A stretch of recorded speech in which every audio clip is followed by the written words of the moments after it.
We have this innate drive to really fuck with the status quo. The more fuck something was, kind of the better. It takes you out of a place of being safe and predictable, and I think skateboarding as a culture is built on the inverse of those two things.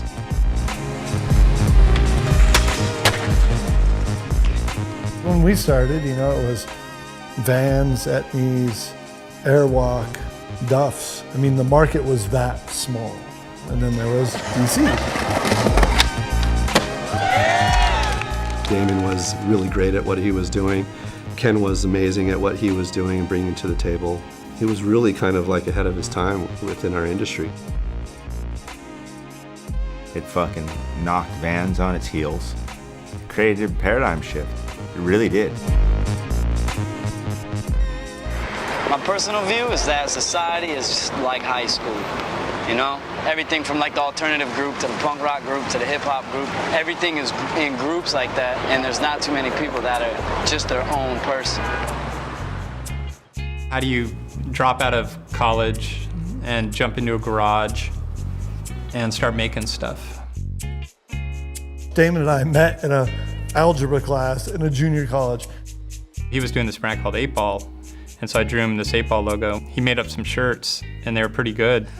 Pretty quickly, people were like into the brand, they were into the graphics. And we'd hire graffiti kids to do stuff for us, so it was like this kind of graffiti, early street skate crossover. There was graffiti art in skateboarding, there was graffiti art in hip hop. And so that sort of thing mixed its way into even us hiring a guy like Persuade. I did a drawing on a napkin, and I thought it was a pretty cool drawing, so I brought it to Ken. He put it in the computer and colored it all up, and they put it on the t-shirt, and it did gangbusters. It killed it. Simultaneously, I was working on joining the Navy, and Ken Block called me and says, "Persuade, we want more art." I called the recruiter, and I turned him down, and as he was yelling at me, I hung up the phone. The door to the skateboard industry had swung wide open for me. This is the B-boy, the famous B-boy that did gangbusters that opened up the door for the growth of drawers. Ken was always a brilliant graphic designer and really understood marketing at an early age. I mean, we were young. And we would always look forward to the next drawers advertisement because he didn't know what it was going to be. It was that exciting. It was that new and fresh.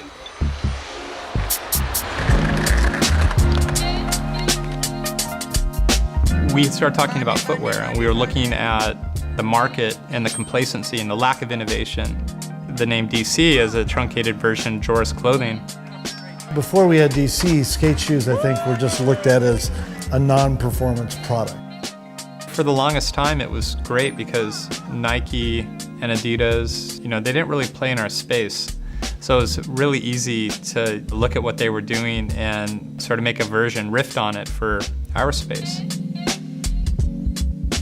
We think there's an opportunity to innovate on footwear, and we think we can do this. It wasn't gated by anything. It wasn't gated by any of our competitors. It wasn't gated by the market. Retailers are pretty open to whatever we were doing, so yeah, we experimented a lot. Everything you look at, from like the type of ads we used, photographers, to even the skateboarders we worked with, it all had a certain feel and had to be at a certain level or we just wouldn't do it. We were just skateboarders being ourselves. It just happened to be that we started a brand within that space that reflected what we were into culturally. The 90s art and just skating in general influenced what DC did because they were fully immersed in it. We were a little bit more in touch with the marketplace and what those guys and we wanted. So in the mid-90s, I hit a point where I was doing all the product design myself on the apparel side, and I needed help. Kareem Campbell is my second cousin, and he hit me up and he's like, I was just talking to Ken and Damon, and they're looking for a designer for Dub and Drawers. He had been working on the sort of first generation of streetwear brands in New York, like Mecca and Fat Farm. I reached out to him, we connected, and he was interested to move to the West Coast and work with us. It was so light years ahead of anything that anybody in New York was doing. There was room to be part of something that was very apparent that was going to create a paradigm shift. So it's like, yeah, I'm out. Suck it, New York.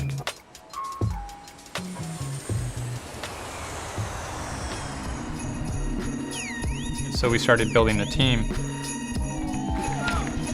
Gio Estevez over at Supreme introduced me to Ken and Damon. I think this was like in '96. A couple of months later, he's like, "Yeah, they're looking for a shoe designer." And I was like, "Word? I want to be a shoe designer." He's like, "That's why I'm calling you."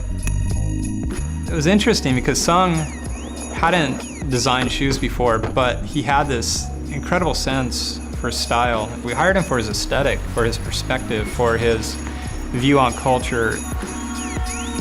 The first shoe that I designed was the Lynx. A lot of the shoes that was being produced in skate market at that time, I felt like it was just too puffy. Sung's instincts were so finely tuned that the first shoe he ever designed for DC is the most iconic shoe that DC's ever had.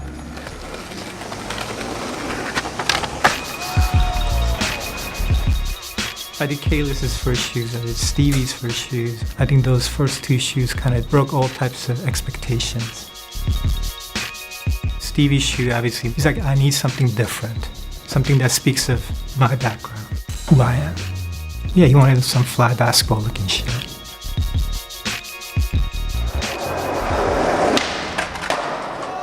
When you skate, you look at everything differently. Like, we're gonna see a set of stairs, and we're not gonna look at the stairs the same way.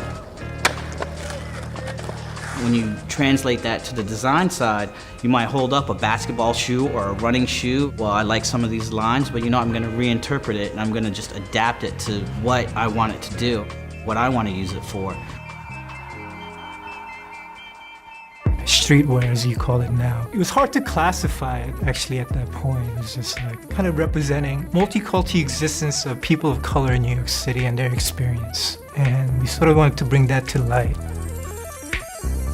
For a kid, 15 or 16 or 17, and you live in LG projects or Gowanus projects, if you wore like skate gear, you'd put yourself under the microscope. For a lot of kids, it was just like, I just want to wear what's happening on the street, because it's tough enough just being a skateboarder. I was just building product for my peers. In the group, we had an amazing collective of guys that were just so plugged in.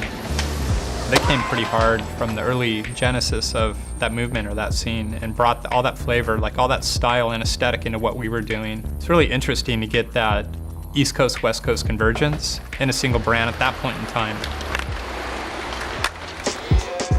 DC at that time really knew how to take care of their people and recognized that we were pioneers as artists and designers and gave us the freedom to do so.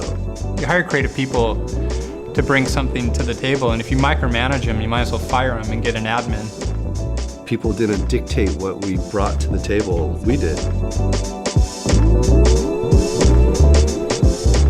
Those guys have a great knack for knowing what's good and knowing who good people are and allowing them to do good work. I would shoot like portraits of Stevie all the time for fun, because I wanted to test out a new lens on my Hasselblad or whatever, and I remember throwing a print on his desk and he looked at it and he was like, huh? He's like, that's Stevie's new ad. And I was like, really? You didn't have some production manager coming and freaking out on you about how much money you spent trying to figure out something cool. Ken and Damon were like, fuck that, we're gonna invest in this stuff. And it was all a risk, big risks. Spending hundreds of thousands of dollars on developing and commercializing molds for these shoes. We weren't interested in the making money part. We were interested in creativity. We were interested in innovation. We were interested in pushing things to the point of discomfort. And we really drove on that. And whatever success we had was always the byproduct of that. From the beginning, what Ken and Damon had done is gotten rid of all the horse shit. It was just a really productive and healthy creative environment. And we just banged shit out. It didn't matter if you did graffiti or you did skateboards or you did zines or you made movies. There's this collective desire to create in ways that are somewhat connected to the street and unbound. It wasn't transactional. It was relationship-based that led to collaboration. I mean, DC Shoes was the first company to do a collaboration on a shoe with Supreme. Like, period. End of story. Not many people know that. These guys did all this shit first, way before Nike, way before Supreme, way before this, way before that. DC Shoes was the blueprint.